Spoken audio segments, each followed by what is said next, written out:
सियासत क्या है जो आप कह रहे हो, ये सियासत है क्या?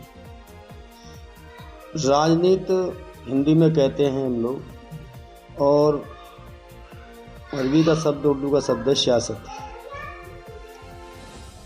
सियासत एक ऐसा शब्द है जिससे राजनीति से हुकूमत बनती है।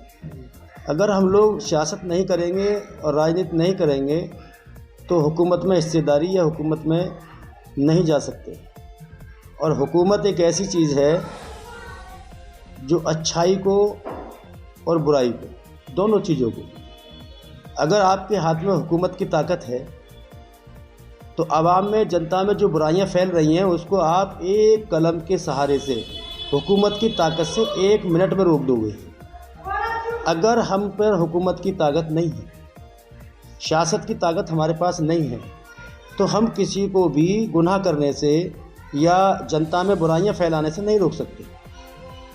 तो मैं जो सियासत करता हूँ, मैं जो राजनीति करता हूँ, वो सिर्फ़ इसलिए करता हूँ कि कुरान में एक आयत आई है, अमर बिन मारूफ नहीं अनिल बिन मुनकर। अल्लाह फरमाते हैं कि तुम अल्लाह के वो नेक बंदे हो जो गुनाह को रोकते हो और नेकी का हुक्म देते हो। नेकी का हुक्म देगा कौन?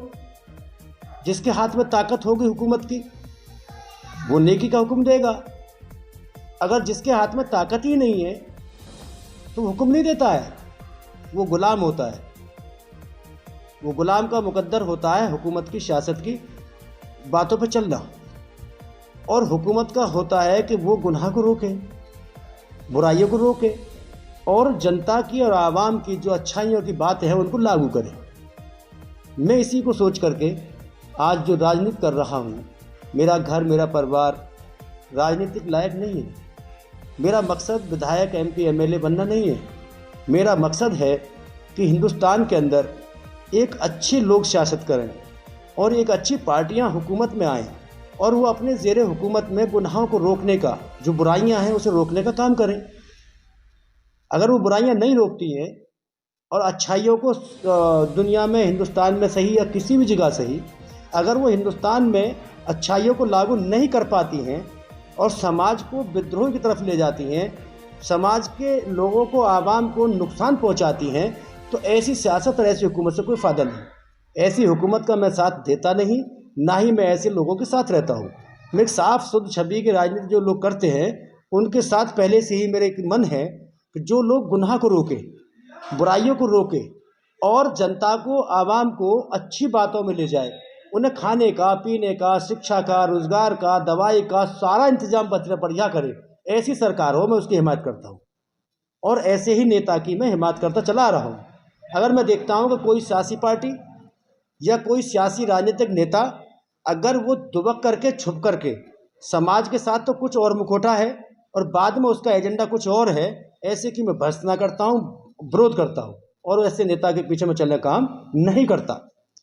जब मैंने देखा हिंदुस्तान की राजनीति में एक बहुत बड़ा उतार चढ़ाव चला, जब मैं समाजवादी पार्टी में था और मैं प्रदेश सचिव भी था और जिलाध्यक्ष माइनॉरिटी का बुलंदशहर का रहा, मेरठ मंडल में रहा, तो मैंने कुछ हालात को बदलते बदलते देखा। अगर आज उस टाइम की सियासत को देखिए, मुस्लिम समाज के लोगों को झंडा दे करके, पट्टा दे करके उन्हें एक नेता बनाने की कोशिश की गई, मगर उनको वो हालात में एक सियासत और सत्ता के अंदर जो हमें हिस्सेदारी मिलनी चाहिए थी, नहीं मिली। तो हमने सत्ता के रहते हुए समाजवादी पार्टी को इस्तीफा दिया, छोड़ दिया, कुछ दिन अपने घर पर रहे। मगर राहुल गांधी एक ऐसी शख्सियत है जिन्होंने, चाहे कोरोना काल रहा हो, चाहे GST का मुद्दा रहा हो, चाहे पेट्रोल की वृद्धि रही हो, चाहे गैस के रेटों में वृद्धि रही हो, अदर्स कई ऐसे मुद्दे हैं जो गरीब समाज और मजलूम और बेसहारा जनता के ऊपर बोझ लाद दिया गया। पूरे हिंदुस्तान में कोई विपक्ष का आदमी बोलने को तैयार नहीं था। उस टाइम राहुल गांधी ने उठ करके आवाज़ दी, कहा कि ये गलत हो रहा है, जनता की तरह से इनका फैसला नहीं हो रहा है। जनता की आवाज़ बन के खड़े हुए राहुल गांधी जी।